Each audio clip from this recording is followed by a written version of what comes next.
አንዳንድ ጊዜ በህይወት የሚገጥሙን ፈተናዎች ምን አይነት መፍትሄ እንደምንመርጥ የማሰቢያ ጊዜ አይሰጡም። እናም ለገጠሙን ችግሮች መላ ተብለው የሚመረጡት መፍትሄዎች ልብ ሰባሪ መርዶን፣ የማይሽር የሐዘን ጠባሳን ጥለው ያልፋሉ።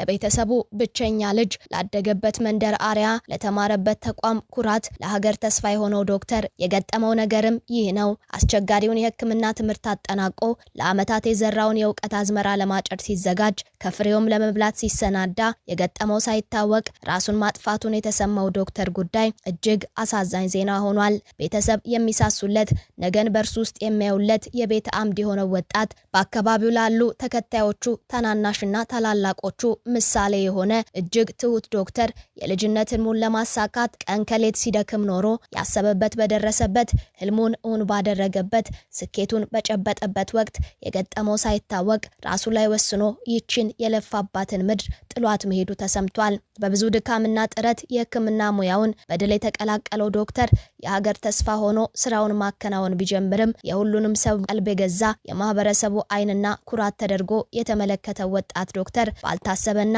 አስደንጋጭ በሆነ ሁኔታ ራሱን አጥፍቶ ከዚህ ዓለም በሞት መለየቱ ተሰምቷል። ይህ ዜና ቤተሰቦቹን ብቻ ሳይሆን መላውን አካባቢ በከባድ ሐዘን ውስጥ ጥሏል። ይህ ሊቅ ወጣት ለምን እንዲህ ያለ ከባድ ውሳኔ ላይ ደረሰ? ከጀርባው የነበረው እውነታስ ምንድነው? ሁሉንም በዝርዝር እንነግራችኋለን።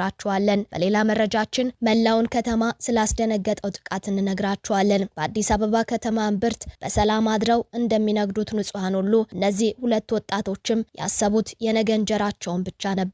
ነገር ግን በሌሊት ጨለማ የተሸፈኑ ገዳዮች ህይወታቸውን በግፍ እንደሚቀጥፉ ቅንጣት ያህል አልተጠራጠሩም ነበር።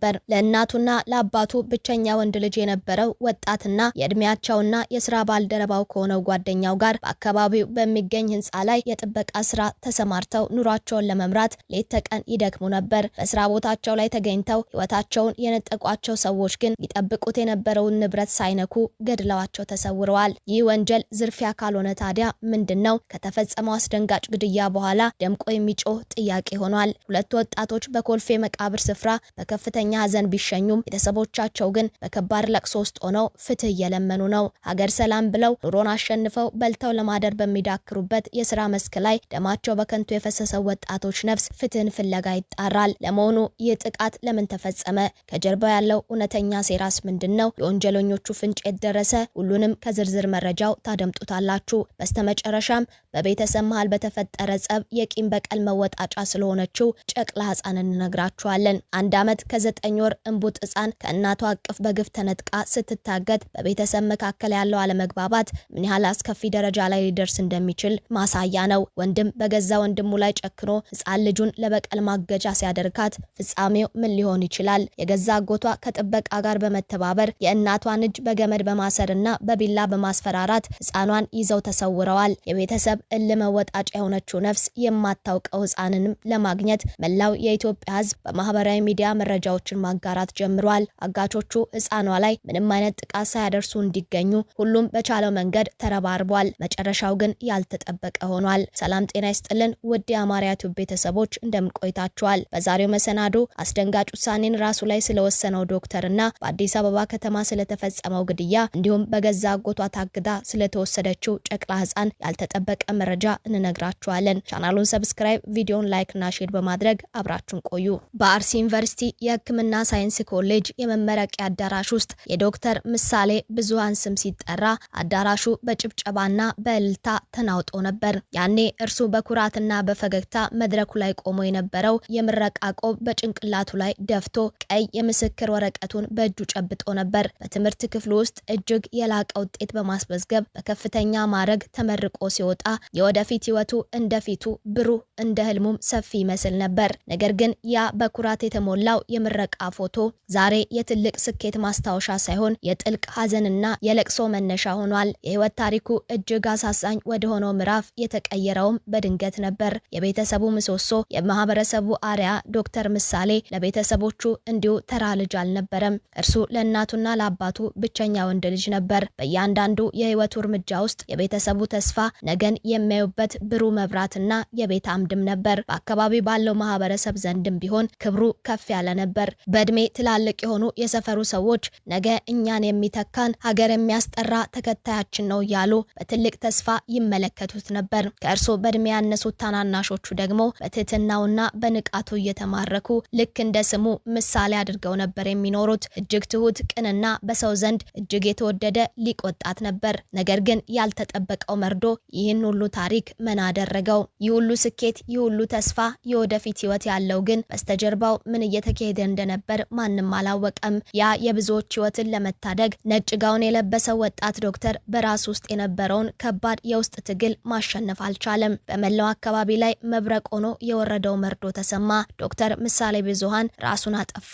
ይህ አስደንጋጭ ዜና ሲሰማ ማህበረሰቡ ማመን አቅቶት ነበር። ያ የሁሉንም ሰው ቀልብ የገዛ የአካባቢው ዓይንና ኩራት የነበረው ብሩህ ወጣት ባልታሰበና ልብን እጅግ በሰባበረ ሁኔታ ከዚህ ዓለም በሞት ተለይቷል። ከታሪኩ ጀርባ ያለው መልእክት ግን የዛሬው ዶክተር ምሳሌ ወንበር ባዶ ሆኗል። ለቤተሰቦቹ የተረፈው ጥልቅ ሐዘንና የማይጠፋ ጠባሳ ብቻ ነው። ይህ ታሪክ አንድ ትልቅ ጥያቄን በውስጣችን ጭሯል። ከነዚህ ደማቅ ፈገግታዎች፣ ከትልልቅ የትምህርት ስኬቶችና ከደማቅ የምረቃ ፎቶዎች ጀርባ ስንት የሚሰቃዩና የሚሰበሩ ነፍሳት ይኖሩ ይሆን? የዶክተር ምሳሌ ብዙሃን ድንገተኛ ህልፈት የሰው ልጅ ምን ያህል የስኬት ማማ ላይ ቢወጣም የውስጥ ሰላምና የአእምሮ ጤና ምን ያህል ዋጋ እንዳለው በደም የተጻፈ ትምህርት ጥሎልን አልፏል። ፈጣሪ አምላክ ለቤተሰቦቹና ለወዳጆቹ መጽናናትን ይስጥ እያለን ወደ ሌላኛው መረጃችን እንሻገራለን። ሰኔ 1 ቀን 2018 ዓ.ም በአዲስ አበባ ከተማ ንጋት ሲተካ በተለምዶ ከሚሰሙት የትራፊክና የሰዎች ግርግር በተለየ በቦሌ ክፍለ ከተማ ሰሚት ኮንዶሚኒየም አካባቢ አንድ አስደንጋጭ መርዶ ተሰማ።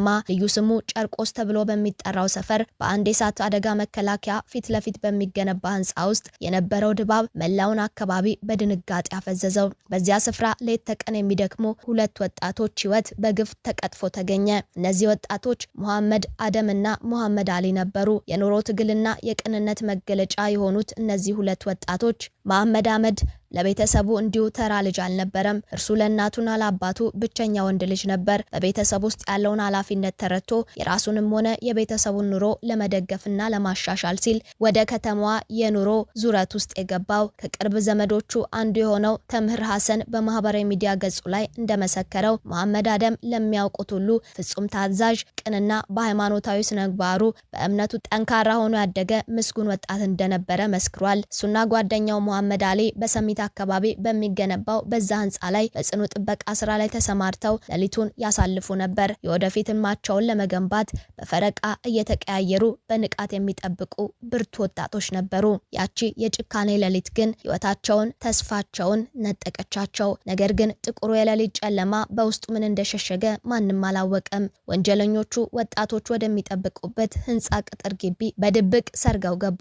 ምንም አይነት የመከላከያ መሳሪያ የሌላቸውን ሁለቱን ሙሐመዶች በአሰቃቂ ሁኔታ በግፍ ገደሏቸው። የሚገርመውና ነገሩን ይበልጥ ሚስጥራዊ የሚያደርገው ግን ወንጀለኞቹ ግድያውን ፈጽመው በቅጥሩ በኩል ጥሰው ከወጡ በኋላ በቦታው የነበረ ምንም አይነት ጠቃሚ ዕቃ ወይም ንብረት አለመውሰዳቸው ነው። ወጣቶቹ የተገደሉት በዝርፊያ ምክንያት እንዳልሆነ የሚጠቁሙ ፍንጮች በጉሉ ይታዩ ነበር። ከጭካኔው ማግስት ረቡዕ ዕለት በፌዴራል ፖሊስ አባላት አማካኝነት አስክሬናቸው ተገኝቶ ወደ ሕክምና ምርመራ ተወስዷል። ይህ አሰቃቂ ወንጀል ከተሰማ በኋላም የአዲስ አበባ እስልምና ጉዳዮች ከፍተኛ ምክር ቤት ወዲያውኑ ጉዳዩን መከታተል ጀምሯል። የምክር ቤቱ ከፍተኛ አመራሮች እንደገለጹት ከሆነም ወጣቶቹ በሰው እጅ በግፍ መገደላቸውን የሚያረጋግጡ መረጃዎች በእጃቸው ላይ ቢኖሩም ጥቃቱ የተፈጸመበት ምክንያት ግን በግል ጥላቻ ይሁን ወይም በሌላ በእርግጠኝነት ለመናገር ከፖሊስ የሚወጣውን ይፋዊ የምርመራ መረጃ እየተጠባበቁ እንደሚገኙ ገልጸዋል። ይህንንም እውነት ለማውጣት የለሚ ኩራ ክፍለ ከተማ እስልምና ጉዳዮች ምክር ቤት ከጸጥታ አካላት ጋር በጋራ እየሰራ መሆኑን ጠቁሟል። ይህ በእንዲህ እንዳለም የወጣቶቹ ስርዓተ ቀብር በኮልፌ መቃብር ስፍራ ቤተሰቦቻቸው፣ ወዳጅ ዘመዶቻቸው፣ በርካታ የእምነቱ ተከታዮች በተገኙበት በከፍተኛ ለቅሶና ሀዘን ስነ ስርዓት ተፈጽሟል። በከባድ ሀዘን ውስጥ የሚገኙት የሟች ቤተሰቦች ፍትህ በፍጥነት እንዲሰፍንና ወንጀለኞቹ ተይዘው ህጋዊ ቅጣታቸውን እንዲያገኙ እየለመኑ ይገኛሉ። የሁለቱ ወጣቶች ታሪክ በአዲስ አበባ ከተማ ውስጥ የንጹሃን ደህንነትና የፍትህ መከበር ምን ያህል አጣዳፊ ጉዳይ እንደሆነ በድጋሚ ያሳሰበ ክስተት ሆኗል። ወደ መጨረሻው መረጃችን ስናመራም የ1 ዓመት ከ9 ወር እንቡጥ ሕፃን ከእናቷ አቅፍ በግፍ ተነጥቃ ስትታገት በቤተሰብ መካከል ያለው አለመግባባት ምን ያህል አስከፊ ደረጃ ላይ ሊደርስ እንደሚችል ያሳያል። ወንድም በገዛ ወንድሙ ላይ ጨክኖ አጎት የሚሆናትን ጨቅላ ሕፃን ይዞ መሰወሩ መሰማቱ የብዙዎችን ልብ ያስደነገጠ ዜና ሆኗል። ታሪኩ የጀመረው በሱሉልታ ልዩ ቦታው ሚዛን ከተባለ ስፍራ ነው። የሕፃኑ አባት አቶ ብርሃኑ በዩናይትድ ኪንግደም የሚኖሩ ሲሆን በአገር ውስጥ ካለ ወንድማቸው ጋር በነበረው የቤተሰብ አለመግባባት ምክንያት በንጹሃ ጨቅላ ላይ ያነጣጠረ ከባድ ሴራ ተጠነሰሰ። የሕፃኗ የገዛ አጎት ወይም የአባቷ ወንድም የሆነው ስለሺ ለማ ከግብረ አበሩ አቤኔዘር ቢያዝን ተባባሪው ጋር በመሆን አባቷ በሀገር ውስጥ አለመኖሩን ጠብቀው ሕፃኗ ወደምትገኝበት ቤት ያመራሉ። ወንጀለኞቹ የሕፃኗን እናት በቢላዋ በማስፈራራት እጇን በገመድ አስረውና በሩን ዘግተውባት ገና ጡት እንኳን ያልጣለችውን የ1 ዓመት ከ9 ወር ጨቅላ ሕፃን ሳምራዊት ብርሃኑንና ሌሎች ንብረቶችን በኃይል ይዘው ይሰወራሉ። እናቲቱ በሰው እርዳታ ከታሰረችበት ተፈታ በሩን ሰብራ በመውጣት ልጇ በአጎቷ መታገቷን ለቤተሰብና ለሕግ አካላት ታሳውቃለች። የመረጃ አውታሮች ርብርብና ሰፊውን ፍለጋ ደግሞ ድርጊቱ እንደተሰማ የሕፃኗ ፎቶና ዝርዝር መረጃው በማህበራዊ ሚዲያ ላይ በስፋት እንዲሰራጭ ሆነ። መላው የኢትዮጵያ ሕዝብ ጉዳዩን የገዛ ልጁ እንደሆነ አድርጎ በመቁጠርም መረጃውን ሼር በማድረግ ከፍተኛ የዜግነት ድርሻውን መወጣት ጀመረ።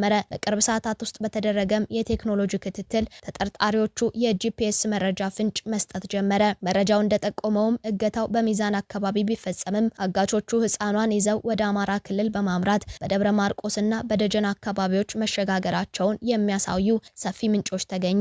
የክልሉ ፖሊስና የጸጥታ አካላትም መረጃውን መነሻ በማድረግ ጥብቅ ክትትል ማድረጋቸውን ቀጠሉ። ህዝቡ በከፍተኛ ጭንቅ ውስጥ ሆኖ የወደፊቱን መረጃ በሚጠባበቅበት ወቅትም ያልተጠበቀውና እጅግ አስደሳች የሆነው የምስራች ዜና ይፋ ሆነ።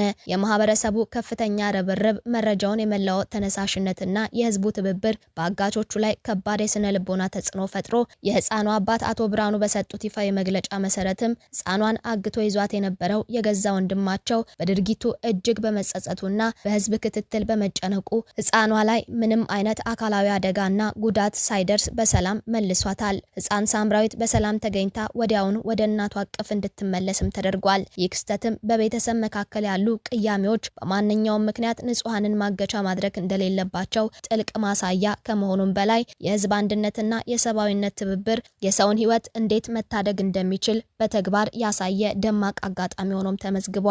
ውድ የአማርያ ቲዩብ ቤተሰቦች የዛሬውን መሰናዶ በዚያ በቃን። ዳግም በሌሎች ወቅታዊ መረጃዎች እስክንገናኝ በያላችሁበት ቸር ቆዩልን።